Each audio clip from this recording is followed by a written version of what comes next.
Hace 9 años que te contamos las noticias, debatimos, enloquecemos al algoritmo musical. Mira vos. Acordate, los sábados desde las 10 horas por FM Identia 103.3.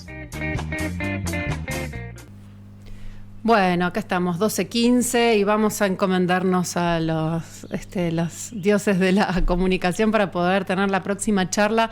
Vamos a seguir hablando de la posible aprobación definitiva de la adhesión de la provincia de San Luis al RIGI.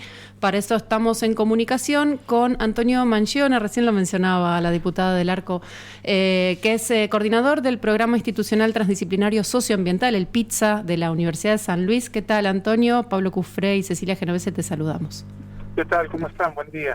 Buen día. Bueno, queríamos charlar con vos un poco para enumerar estas consecuencias que puede tener la adhesión de la provincia de San Luis a este régimen, y que el PITSA manifestó su preocupación respecto a esas posibles consecuencias. ¿Cómo lo analizan desde el programa y y vos también desde tu rol profesional? Y el RIGI lo que tiene es una estructura que es absoluta desregulación. Ajá.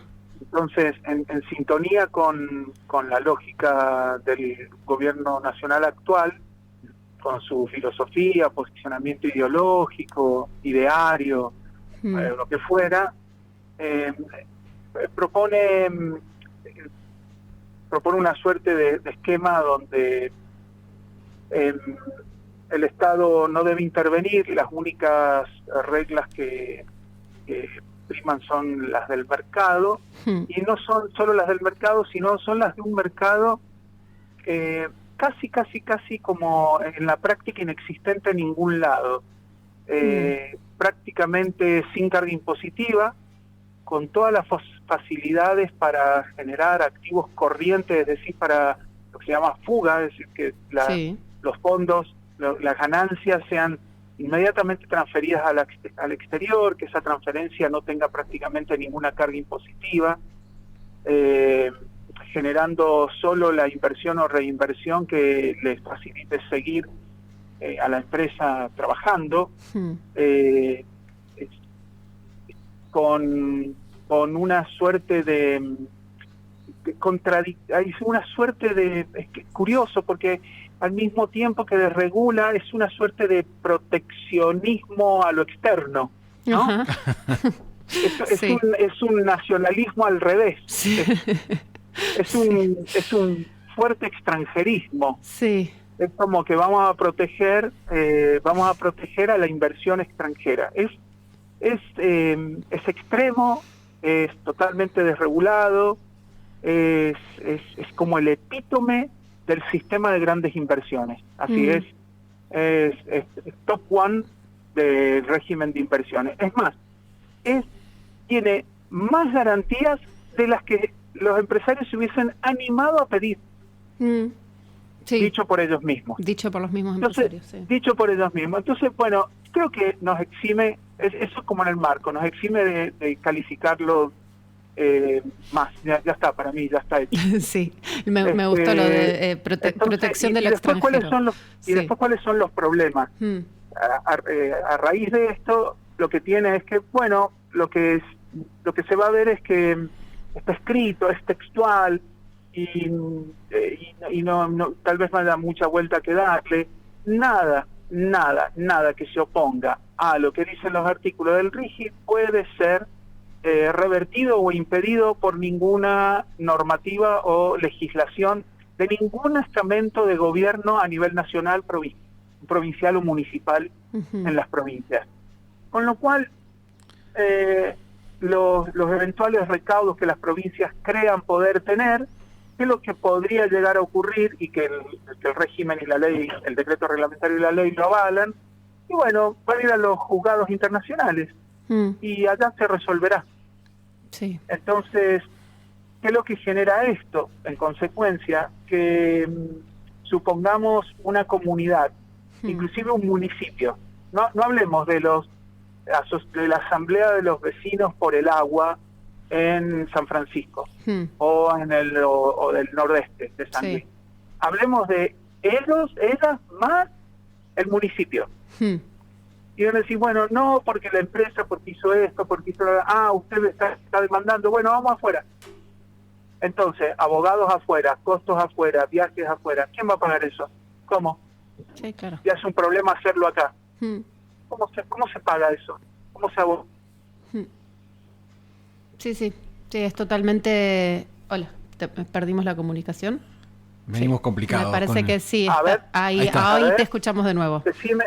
Sí. Bueno, entonces decía que todo es litigar afuera, exige de unos costos enormes que difícilmente los pueda pagar prácticamente nadie.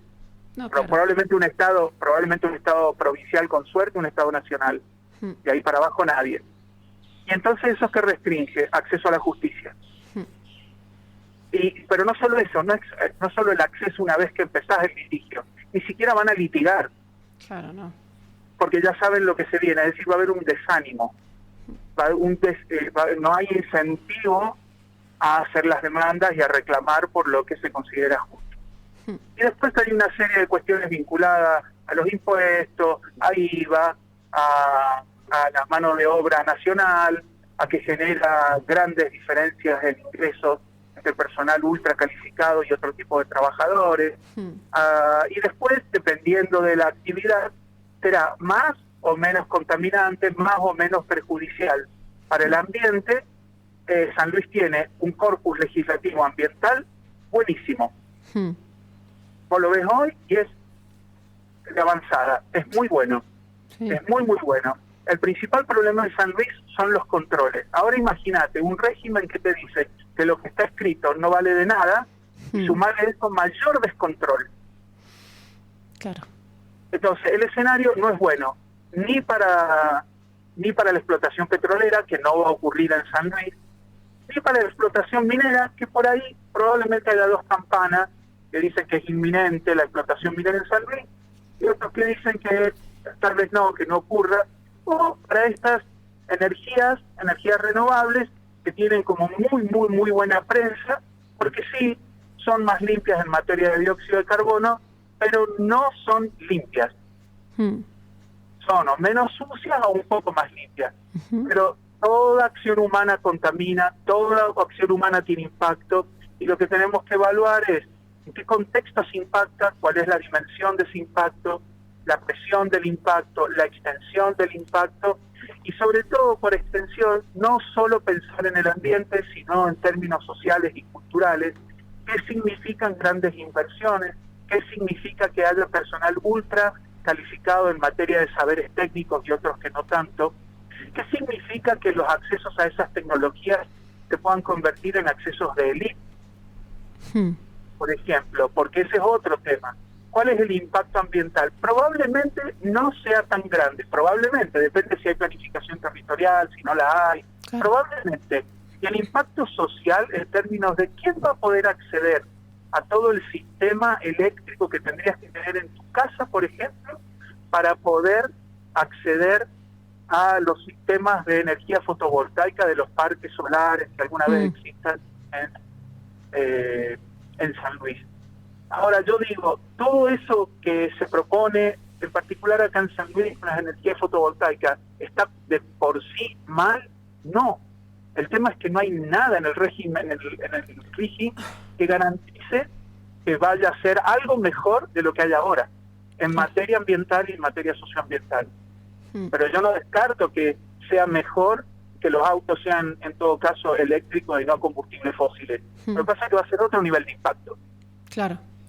Y bueno, habrá que evaluarlo, pero en el contexto del RIGI, en el contexto actual de cómo se piensa la política y la política social en Argentina, y bueno, está hecho en medida de unos pocos, eso está clarísimo. Después, si te gusta escuchar esto, no te gusta escuchar esto.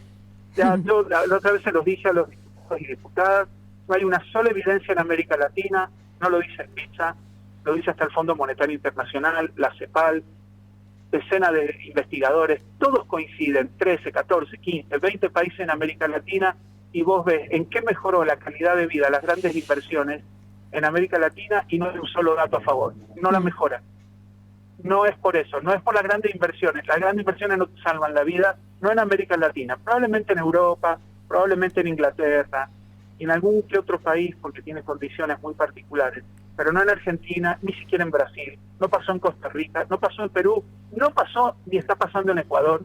Entonces, bueno, son formas de ver el mundo, lamentablemente por varias razones que también están muy estudiadas.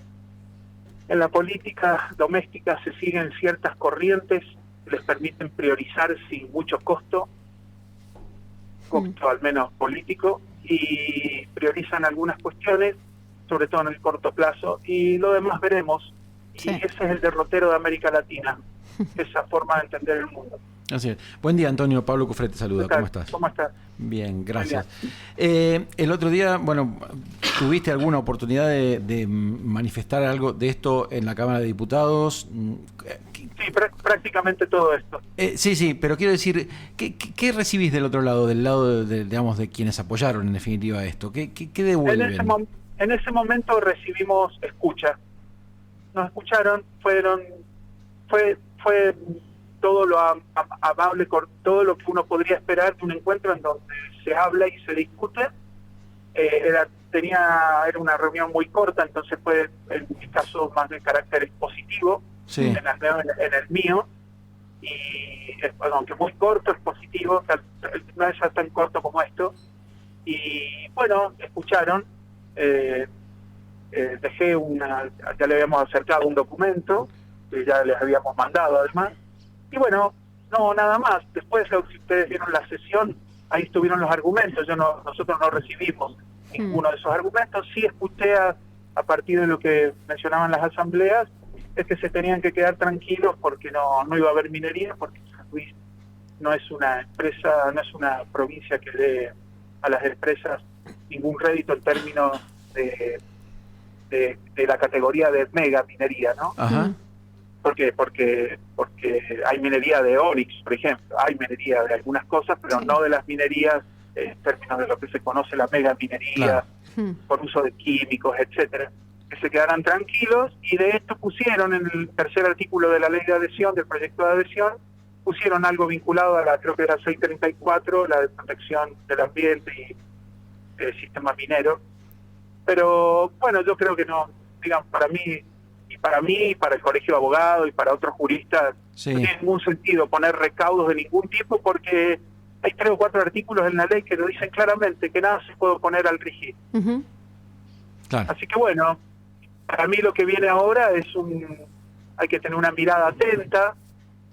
Yo siempre entiendo que hay que sostener siempre el tono propositivo, aún cuando uno proponga cosas que sepa que no van a salir, aún cuando uno piense que sea hasta difícil empezar el diálogo, pero pienso que además del reclamo tiene que haber un tono, una forma siempre propositiva. Entonces ahora será la de generar todos los controles que la ley permita, de generar sistemas de observatorio.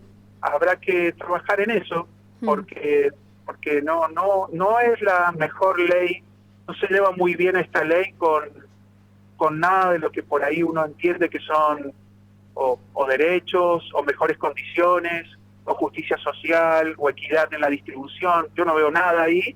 Bueno, y esas son las cosas que nos preocupan. Claro. Pues somos un programa socioambiental, digamos. Sí. Y respecto, bueno, estuviste participando justamente en las reuniones que tuvieron las asambleas socioambientales, participaste en nombre del Pizza. ¿Cómo ves esa participación ciudadana respecto a este tema? Bueno, eso es muy difícil de juzgar. Sí. Sobre todo por las... Mira, es muy complicado. Yo no puedo decir qué es lo que está ocurriendo. Puedo asumir, y sobre eso trabajaría. Yo puedo asumir que sería muy difícil decirle a la comunidad en general que hay un problema ambiental por el uso de energías renovables. Sí. A mí me parece que hay que trabajarlo eso, no para decir que no queremos esa energía, porque te digo, bueno, a no ser que resignemos el transporte marítimo, no va a ser imposible, pero va a ser complicado que sea por energía eólica o solar. Hay prototipos. Así que todavía vamos a tener que seguir usando combustibles fósiles. Yo digo, bueno, ¿cómo lo vamos a usar? Y lo mismo con la energía renovable. Yo recuerdo cuando estaba haciendo el doctorado en Estados Unidos en los años 90, mitad de los 90, que allá los parques eólicos ya habían empezado a florecer, y bueno, yo estaba haciendo un doctorado en ecología de vida silvestre, y lo primero que discutimos ahí, en 3, 2, 1, va a aparecer el reclamo ambientalista por la muerte de aves y murciélagos, a los 2 días y a los 20 años acá. A los 2 días allá y a los 20 años acá. Entonces, bueno, ¿qué pasa? ¿Que no se vio eso cuando estábamos discutiendo? Y eso me hace pensar en que cuando uno reclama, en cuando uno construye una idea, hay que ver con qué herramienta las hace. Entonces, si es solo desde el reclamo, espero se entienda lo que estoy diciendo, ¿no? Desde el reclamo, la construcción de una narrativa, bueno, en una... Uy, ahí te perdimos un poco. Hola. Ay, justo te perdimos en... Ahora... A ver, ahí está. Ahí volvió. Más o menos volvió. Más o menos. Ahí estamos haciendo la parabólica en este momento, tratando de reconectar. A ver si se vuelve a escuchar. No. Ahí se escucha. Ahora sí. A ver, ahí lo intentamos. Sí. Digo que hay que trabajar en esa conexión con el público, la sociedad percibe ciertas cosas. Y hay que estar con eso, con un ojo en la lucha, en el cuando uno se pone a empujar en una cosa, no importa ni cómo, ni cuál es el tema, uno tiene que tener un oído ahí en el pavimento. Pensar que hay una legitimidad social solo porque nosotros tenemos una buena idea puede ser un problema si es solo esa la idea. Porque dejar de reclamar no se puede hacer, hay que reclamar siempre. Sí, totalmente. Perfecto. Bueno, Antonio, muchísimas gracias por este ratito. Logramos escucharte, así que logramos poder conversar sobre esto, que lo vamos a seguir, pues un tema que nos interesa. Así que te agradecemos mucho por este ratito con La Mañana de Miravoz.